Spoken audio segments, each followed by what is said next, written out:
quais são as características do discurso retórico. E o discurso processual, ele é retórico?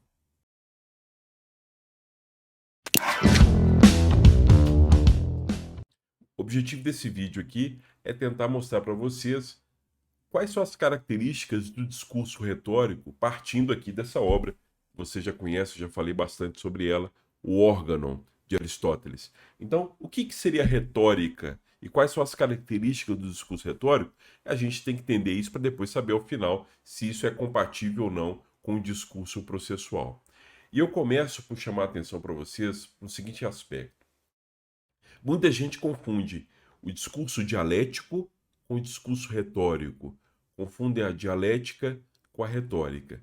A gente tem que lembrar primeiro o seguinte, que essa palavra retórica, assim como ocorre também com a dialética, ela tem vários significados, mas a gente percebe que, correntemente, as pessoas, quando vão falar da retórica, falam mal. Ah, esse cara aqui é um retórico, ele está falando isso aqui só por força retórica, como se fosse, ele está mentindo, ou então ele está dissimulando uma argumentação. Na verdade, isso não é bem retórica.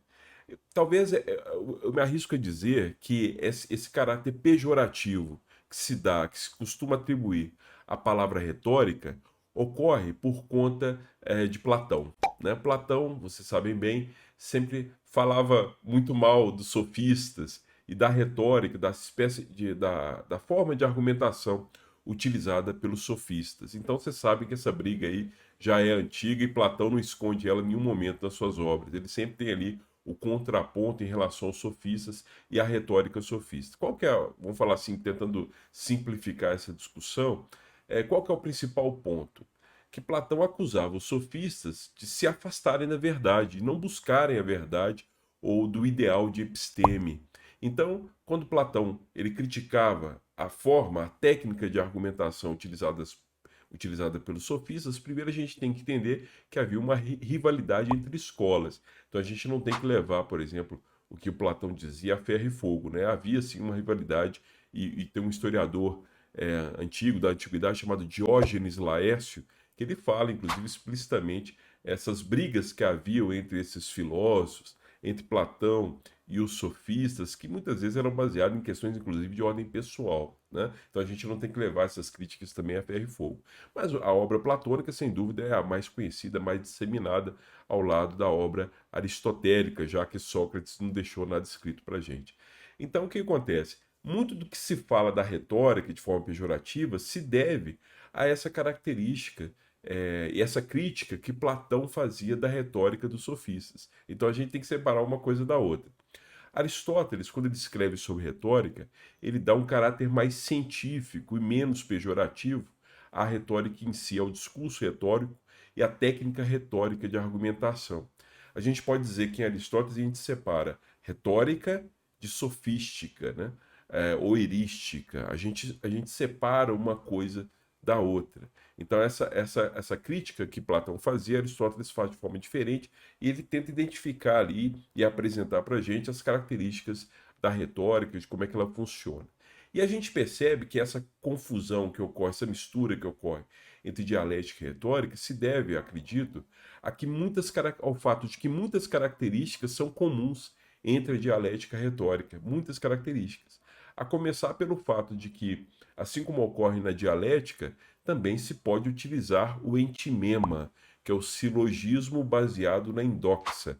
Lembrando que a endoxa é a opinião de todos, da maioria ou dos mais sábios e ilustres. Né? É uma opinião qualificada, mas é uma opinião.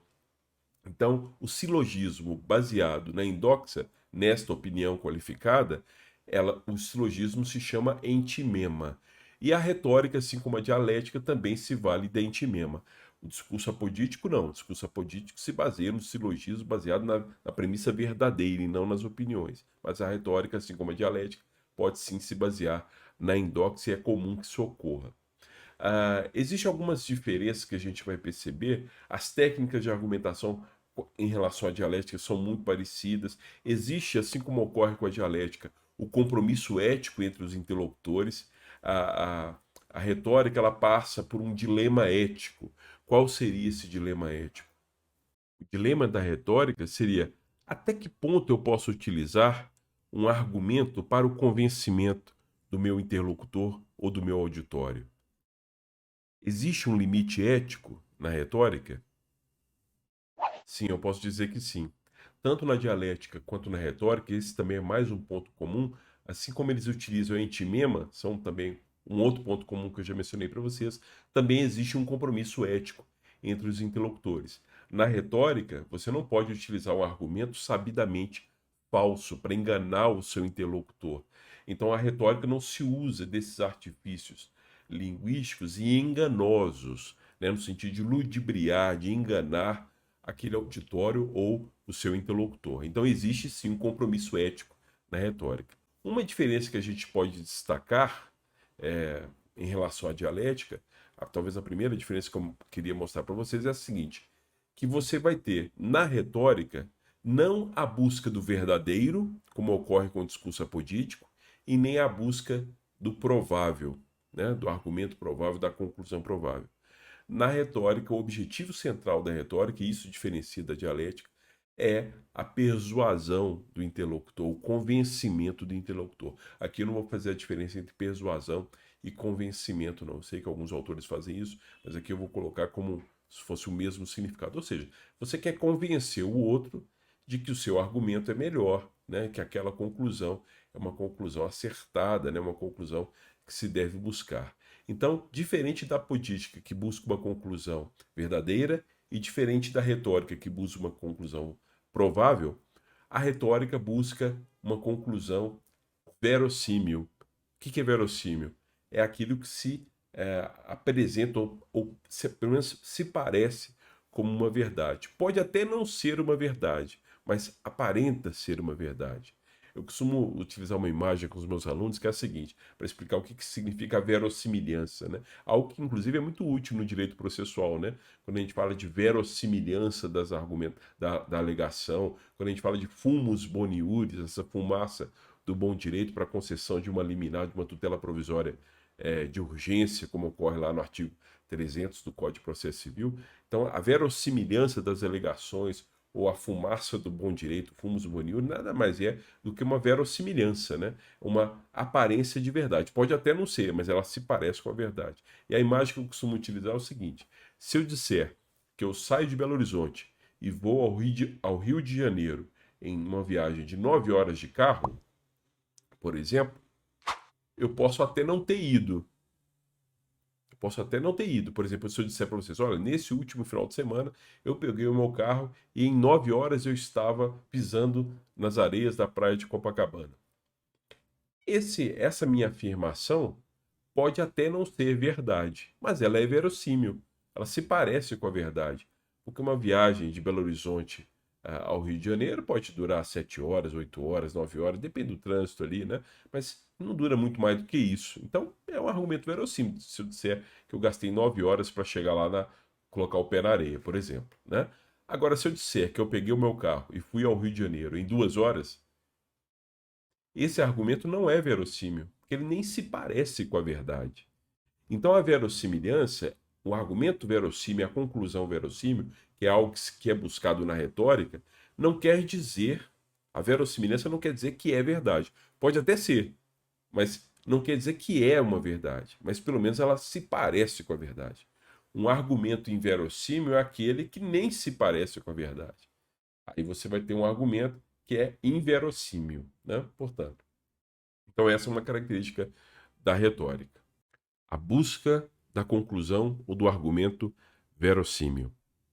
Ressalto mais uma vez que é diferente do discurso apodítico, que busca a verdade, é diferente do discurso dialético, que busca a probabilidade. Uma outra característica do discurso retórico é que ele, como eu falei com vocês, busca a persuasão, o convencimento do interlocutor. É diferente da dialética, que não tem esse objetivo prático, né? E falando de objetivo prático, a retórica sempre tem um objetivo prático, que é justamente esse do convencimento do interlocutor. Lembrando que a retórica há um compromisso ético, assim como na dialética, mas só que é um compromisso ético em que você tem que se questionar com enfrentar esse dilema retórico. até que ponto eu posso utilizar um argumento para convencimento. Porque se eu esbarrar num argumento que seja ardiloso, um argumento utilizado falsamente para enganar o meu interlocutor, aí não é retórica. E como a retórica tem esse objetivo prático de convencimento, de convencer o meu interlocutor, convencer o meu auditório, embora seja um discurso bilateral também, assim como ocorre na dialética, mas é um discurso bilateral, mas ele é de uma bilateralidade limitada. Vamos falar assim, o discurso retórico ele se aproxima mais da unilateralidade do que propriamente da bilateralidade. No seguinte sentido que eu quero dizer, que o orador do discurso retórico, como ele tem esse objetivo de convencer o interlocutor, ele acaba assumindo, de certa forma, as rédeas do discurso. Então, sim, ele é bilateral, mas ele se aproxima da unilateralidade no sentido de que a participação do interlocutor ou do auditório não é tão grande como é na dialética. Na dialética, a bilateralidade é muito maior. E no discurso apodítico, ele é praticamente unilateral, porque o discurso apodítico, como ele se baseia em premissas verdadeiras, o orador ele coloca as premissas e cabe ao interlocutor ou ao auditório simplesmente averiguar a veracidade da premissa ou não. Então é diferente, né? Enquanto no discurso apodítico ele é mais unilateral, o discurso dialético ele é mais bilateral, o discurso retórico ele é bilateral, mas se aproxima, ele já não tá, ele é meio morno, né? Ele não é quente e nem gelado, ele é meio morno, porque ele se aproxima, ele é bilateral, mas ele se aproxima da unilateralidade no sentido de que o interlocutor e o auditório não participa tão ativamente assim do discurso, tal como, por exemplo, ocorre na bilateralidade que a gente identifica no discurso dialético. Então, essa é uma característica também do discurso retórico. Então, há uma bilateralidade, mas não há uma bilateralidade plena no discurso retórico. Uma outra característica do discurso retórico que difere do discurso dialético é que na retórica o orador ele se vale das características subjetivas do auditório. O que isso quer dizer? Que o discurso retórico, de certa forma, ele se apoia nas contingências. A contingência que abala o rigor dedutivo do discurso apodítico, de certa forma, ela é muito bem acolhida no discurso retórico, porque o orador ele se vale dessas características subjetivas do auditório e do interlocutor para o convencimento. Por isso é que Aristóteles, quando ele vai descrever isso, essa característica do discurso retórico, ele se preocupa em descrever, inclusive, essas características do auditório. E tem uma passagem muito interessante que ele diferencia as características de um jovem das características de um adulto e as características de um velho, né, segundo as palavras que ele utiliza, não, do idoso. Então ele fala o seguinte, ó, o jovem se comporta de uma forma, um adulto se comporta de outra forma e um idoso se comporta de outra forma. Então ele coloca essas características. Então o Aristóteles não deixa dúvida que o adulto, que é um homem ali a partir dos 35 anos de idade, né? Ele fala do homem porque é quem exerce o poder político na polis, argumentativo, né? Mas o homem de 35 anos, de 40 anos, seria ali uma faixa de idade, né? De 35 até, se eu não me engano, ele coloca 50 anos, 55, eu não me recordo exatamente qual é a idade dele, mas ele coloca ali nessa faixa de idade de 35 até 50 anos, segundo Aristóteles, seria uma idade ideal, né? Para exercício da argumentação, para a inteligência, para a vida, o exercício da vida política, justamente por conta, porque ele não tem algumas características impulsivas da juventude e não tem algumas características de desânimo, né, que segundo Aristóteles, que ele identifica na idade, que ele, segundo as palavras, na tradução de velho ou de idoso, né, a palavra velho a gente sabe que hoje em dia não deve ser utilizada, mas é a característica de um homem idoso, né, então ele coloca isso aí como uma característica específica, né, que diferencia do jovem. Aliás, sobre o jovem, eu até vou projetar para vocês aí na tela o que Aristóteles fala sobre o jovem. Veja que interessante. Os jovens, mercê do caráter, são propensos aos desejos e capazes de fazer o que desejam. Entre os desejos do corpo, a principal inclinação é para os desejos amorosos e não conseguem dominá-los. São inconstantes e depressa se enfastiam do que desejaram. Se desejam intensamente, depressa cessam o desejar. A índole deles é antes boa do que má, por não terem ainda presenciado muitas ações más. São também crédulos, porque não foram, todavia, vítimas de muitos logros. São cheios de sorridentes esperanças, assemelham-se aos que beberam muito vinho. Sentem calor como estes, mas por efeito de seu natural e porque não suportaram ainda muitos contratempos. Vivem a maior parte do tempo de esperança, porque esta se refere ao porvir e a recordação ao passado. E para a juventude, o porvir é longo e o passado curto. Nos primeiros momentos da vida, não nos recordamos de coisa alguma, mas podemos tudo esperar. É fácil enganar os jovens, pela razão que dissemos, pois esperam facilmente.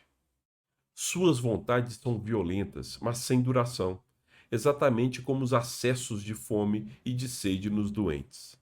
São coléricos, irritadiços e geralmente deixam-se arrastar por impulsos. Domina-os a fogosidade, porque são ambiciosos, não toleram ser desprezados e indignam-se quando se julgam vítimas de injustiça. Gostam das honras, mas ainda da vitória, pois a juventude é ávida de superioridade e a vitória constitui uma espécie de superioridade. Então é interessante perceber que na retórica, Aristóteles não esconde que você utiliza, sim, das características do ouvinte ou do interlocutor ou do auditório para que você o convença. Então, se for jovem, a gente tem um comportamento, se for um adulto, a gente tem um outro comportamento, se for uma pessoa idosa, a gente tem um outro comportamento, uma outra forma de argumentar, assim como se é uma pessoa ilustrada ou se é uma pessoa que não teve, por exemplo, condições de estudar. Então, as formas de argumentação, elas variam conforme a característica do auditório, e isso é utilizado na retórica. Essa é uma característica subjetiva e contingencial. Algo que, por exemplo, o discurso apodítico foge, né? O discurso apodítico foge da contingência. A retórica não, ela utiliza a contingência ao seu favor com esse objetivo do convencimento. Então nota que existem diferenças sim em relação à dialética. Mesmo a dialética, ela não se vale tanto assim das contingências e das características subjetivas do interlocutor, embora ela também escolha o interlocutor e exija também a ilustração. Então veja só, olha só, que interessante. Tanto na retórica quanto na dialética, que eu vou relembrar alguns pontos comuns, você tem um compromisso ético, você tem a necessidade de ilustração dos interlocutores, eles têm que conhecer as técnicas de argumentação. Você pode ter a formação, e é comum que aconteça, do entimema, que é o silogismo baseado na endoxa, nessa opinião mais qualificada. Né? Você tem uma série de. Ela é bilateral, embora a bilateralidade seja diferente da dialética, a dialética é mais forte e a bilateralidade na retórica é mais reduzida. Então você tem uma série de características que são comuns, mas aí tem algumas diferenças, como eu falei com vocês. A conclusão da dialética ela busca uma conclusão provável, ao passo que na retórica busca a conclusão verossímil. A dialética não utiliza muito as características subjetivas e contingenciais do interlocutor. A retórica utiliza e não tem nenhum problema quanto a isso. A dialética não busca propriamente o convencimento, ela busca chegar a uma conclusão mais provável, né? Na retórica busca o convencimento, tem esse objetivo prático, sempre prático. Então, algumas características que a gente percebe que estão presentes na dialética estão presentes na retórica, mas algumas características que estão presentes na retórica não estão presentes na dialética e vice-versa. Então, é sutil a diferença. E o próprio Aristóteles, ele destaca que a gente pode sim encontrar essas características comuns da dialética e da retórica, e talvez isso leve a essa confusão que a gente identifica de muitos autores, muitos estudiosos, que acabam confundindo uma com a outra.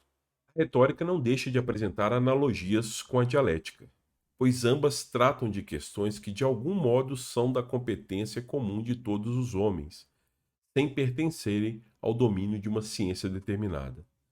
Todos os homens participam, até certo ponto, de uma e de outra. Todos se empenham, dentro de certos limites, em submeter a exame ou defender uma tese, em apresentar uma defesa ou uma acusação. A maioria das pessoas fazem-no um pouco ao acaso, sem discernimento. As restantes, por força de um hábito proveniente de uma disposição. Como de ambos os modos se alcança o fim almejado, é óbvio que se poderia chegar à mesma meta seguindo um método determinado, atendendo a que são igualmente bem-sucedidos tanto os que procedem por hábito como os que atuam espontaneamente. É possível investigar teoricamente a causa do êxito. Ora, todos convirão facilmente ser esse o objetivo próprio de uma arte. Talvez por isso da tradução a gente encontre muitas obras aristotélicas com a titulação de arte retórica, né? Com sentido de técnica, mas técnica de argumentação. A arte tem muito a ver com a técnica, né? Agora, será que essas características do discurso retórico estão presentes no discurso processual? O que eu posso dizer é o seguinte: é, advogados, como são parciais, como eles defendem uma parte, então o advogado autor vai defender o autor, o advogado réu defende o réu. Então, o advogado autor tenta convencer, persuadir ao juiz de que o réu não tem razão, que ele deve ser condenado. O advogado do réu vai tentar convencer o juiz, muitas vezes, de que o réu não, ele é inocente, que ele não deve ser condenado. O juiz, quando ele vai fundamentar a decisão, ele tenta convencer que os argumentos dele são os melhores e que ele deveria decidir daquela forma de fato. Então você vai ter, de certa forma, esse traço da retórica no sentido desse objetivo prático do convencimento, da persuasão. Aqui eu não estou falando do ponto de vista teórico, nem de como deveria ser. Eu estou falando de como é. Nos fóruns e tribunais, a gente percebe que advogados tentam convencer o juiz disso ou daquilo. Esse objetivo persuasivo ele existe, é um objetivo comum da retórica. Quando a gente pensa no tribunal de júri, a gente percebe que essa identificação das características do interlocutor e do auditório era não raro é utilizada pelo advogado, né? O tribunal de júri, muitas vezes, especialmente no direito americano, em que você tem essa possibilidade até mesmo de escolher ou de selecionar, vamos falar dessa forma, os jurados, e isso, de certa forma, é uma forma de seleção, né? Vamos dizer assim, de identificação das características subjetivas do auditório. Isso é um traço que, como nós vimos aí, a retórica também utiliza. Porém, quanto aos outros objetivos que a gente percebe e características que estão presentes no discurso retórico, a gente não identifica da nossa prática judiciária, no discurso processual. A começar pelo fato de que nem sempre a gente tem um compromisso ético pressuposto das partes, dos seus advogados, do juiz, na busca da conclusão verossímil. A gente também, Aristóteles, ele não descreve um modelo legal de argumentação, obviamente, ele não vai pensar nisso aí, não vai ser fato salariano. Obviamente que o fato salário desenvolveu a teoria dele do século XX, Aristóteles escreveu isso há mais de 2000 anos, então não dá para comparar uma coisa com a outra, até mesmo porque os objetivos são diferentes, né?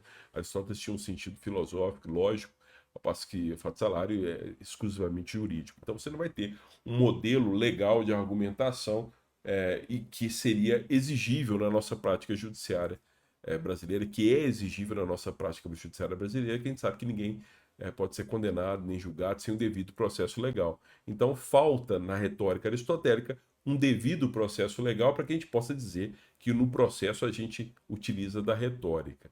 Também vai faltar na nossa prática judiciária uma ilustração dos interlocutores quanto à utilização das técnicas de argumentação. Eu entendo que esse objetivo, além do compromisso ético, o objetivo da ilustração, esse requisito da ilustração prévia dos interlocutores quanto à utilização das técnicas retóricas de argumentação, eles faltam na nossa prática judiciária. Quantos são os advogados, juízes e promotores que conhecem a obra aristotélica? Pouquíssimos, né? Então a gente não vai ter essa capacidade prévia, essa ilustração prévia, para que a gente estabeleça um discurso retórico. Assim como a gente pode não ter também, aí nesse caso, essa busca pela conclusão verossímil. Muitas vezes o advogado busca apenas ganhar a causa e não importa se a conclusão vai ser verossímil ou não. Ele importa apenas em atender ao cliente dele, não raro, né? Então, essa busca da conclusão verossímil também ela falta, né, à prática judiciária brasileira, ao discurso processual como ele é e não como ele deveria ser. Então, por essas e outras, eu entendo o seguinte: existem pontos de confluência entre o discurso retórico e o discurso processual, pontos em comum, mas existem muitos pontos também de dissenso, pontos em que não se encaixam bem, de forma que eu não consigo dizer para vocês, afirmar isso, pelo menos hoje, de que o discurso processual ele é retórico, que o processo ele é retórico. Ele tem traços de discurso retórico, mas ele não é 100% retórico. Espero que tenha ajudado vocês a aprofundarem um pouco mais e conhecer um pouco melhor esse assunto sobre a retórica. Um abraço.